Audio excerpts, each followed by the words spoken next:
Hey there, Roberta here from Tatati Art. Thanks for joining me today.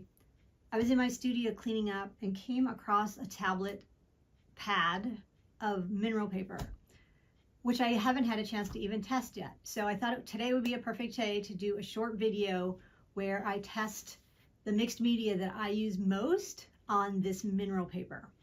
I think it might be a great alternative for me if it actually works with all of the media that it says it does, because I like to experiment and play a lot. And it's better to do that on paper that's not super expensive.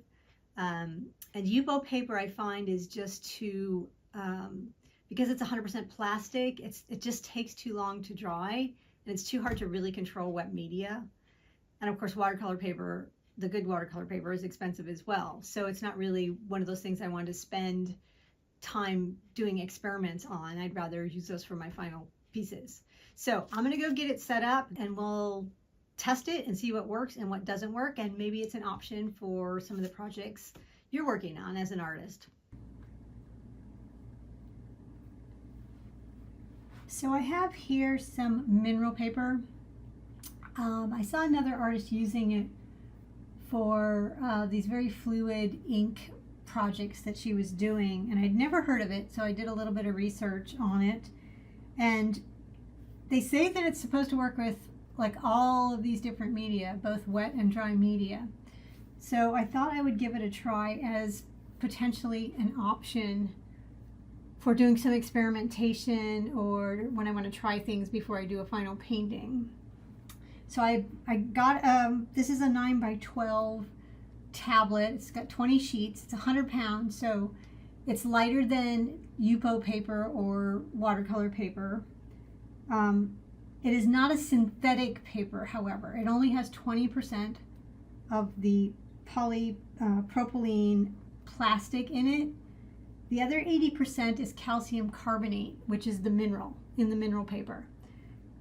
And the advantage of having some mineral in the paper, or it's also sometimes called rock paper, is that it should absorb some of the water. If you've used Yupo paper, you know if you put a lot of alcohol inks or watercolor or gouache, it kind of sloshes around on the paper because there's nowhere for it to go until it just sort of air dries.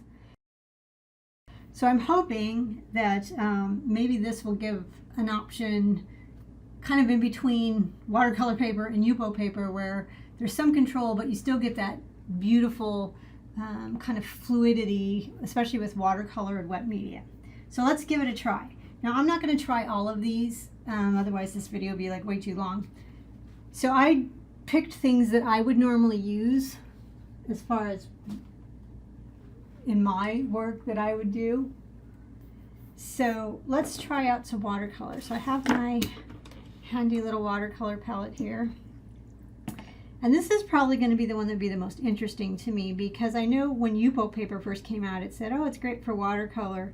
And maybe there are watercolor artists out there that use it, but I found it really, really hard to use because it was just too, the stuff just sat there.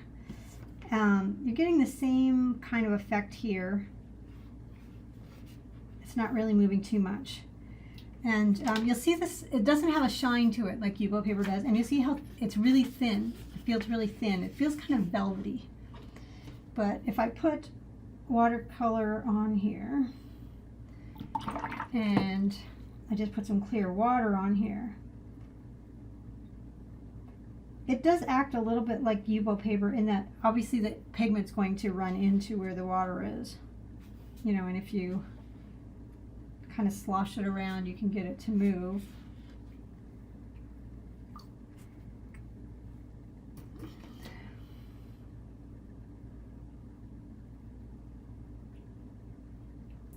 I don't, really like the streaks and the brush marks that show with the watercolor.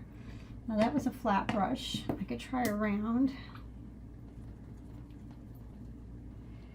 See if there's any.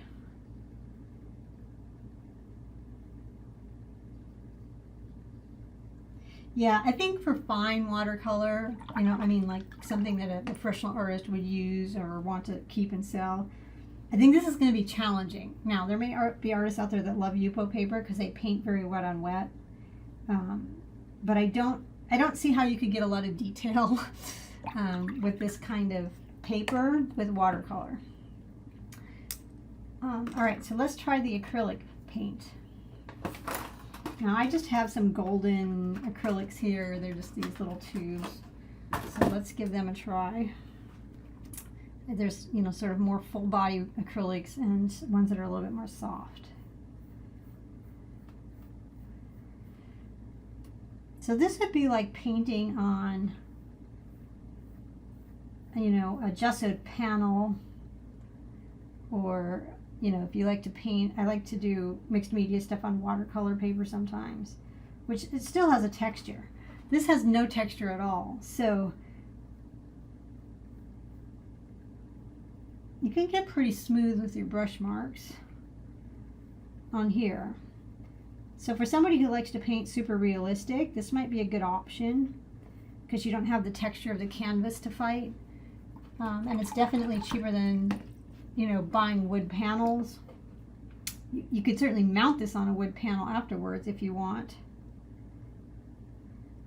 But that way you don't have to worry about ruining a panel if you don't, you know, you don't like your painting, although, you know, you can paint over it, I guess.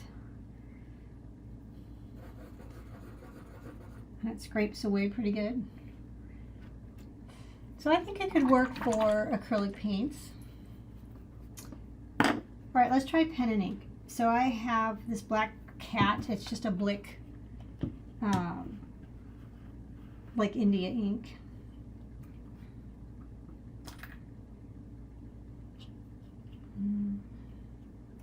It's new, so I didn't want to take the thing off. And then I have just a regular pen here with a rounded nib on it.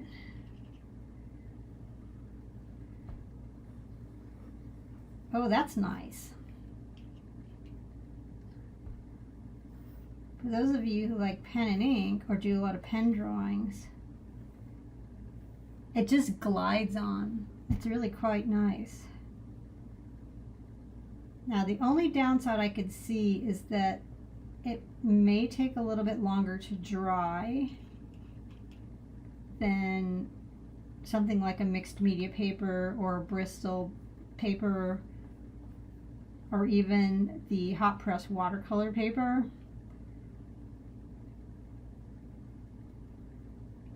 So we'll leave that sit and see how long that really takes to dry. But it feels really nice with an actual pen nib and ink. I did write these names on with a micron pen, and that was a little bit harder. It didn't glide on quite as nice as the pen and ink did. But you'll see it's still wet, so it's taking a little while to dry. The other thing I use a lot is pastels. So both oil pastels and soft pastels, so I have some of both here. So these are harder pastels. Now normally you would do pastels on a paper with a lot more texture on it, sanded paper, or I sometimes do it over watercolor paintings. Wow, that goes on really smooth. The problem with having a really smooth paper is that you can't really layer your pastels as well as you can on sanded paper. You see how it's just starting to kind of get muddy? Normally these pastels would just kind of sit on top of each other and make these really nice transparent layers of color. So I don't know that this paper would be great for that, for the soft pastels. These are oil pastels. They go on pretty well.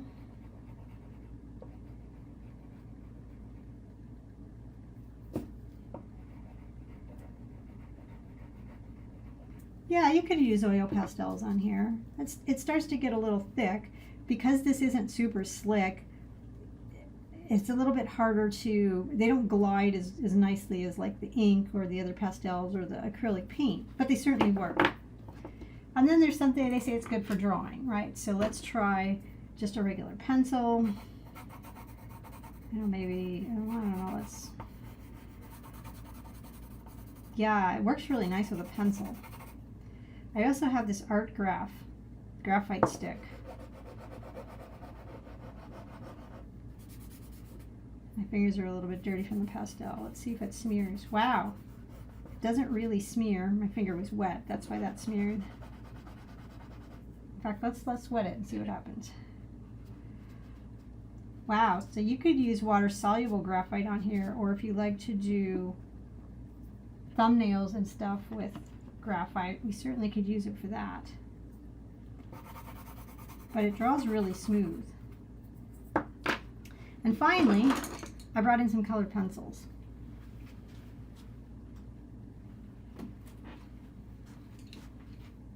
And my guess is that these will be fine as well, because paper for colored pencils, if you get colored pencil paper or good drawing paper, is generally quite smooth anyway. So the texture would be very similar. And since this is fairly white, you'll see I have it on this piece of just white laser paper.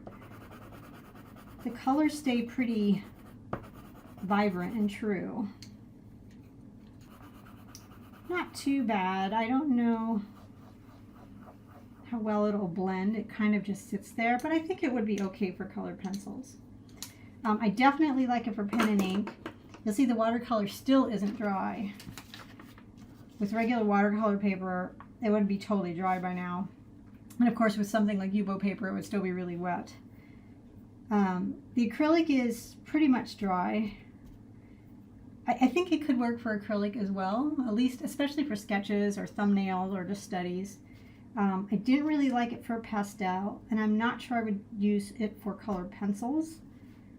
But I think overall it's a nice paper, and I think it's a good alternative to the more expensive papers, especially for doing studies or doing little tests for things.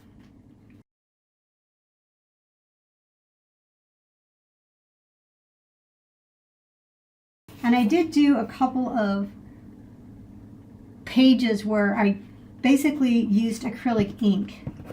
Very, very fluid, obviously. And very, very wet paper. I wanted to try out, like really wet and wet, how it would sort of flow. And it works a lot like alcohol ink on Yupo paper, where stuff flows.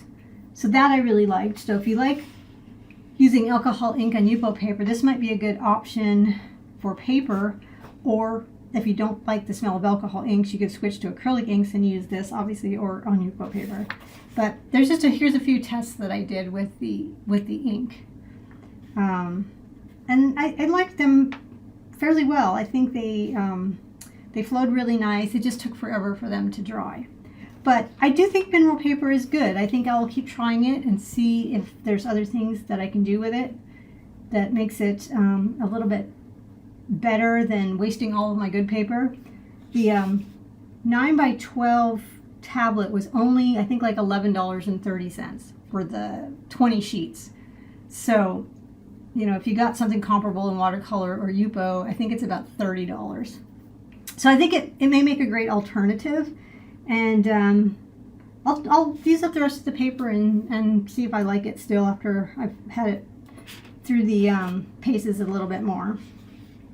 But give it a try. Let me know what you guys think.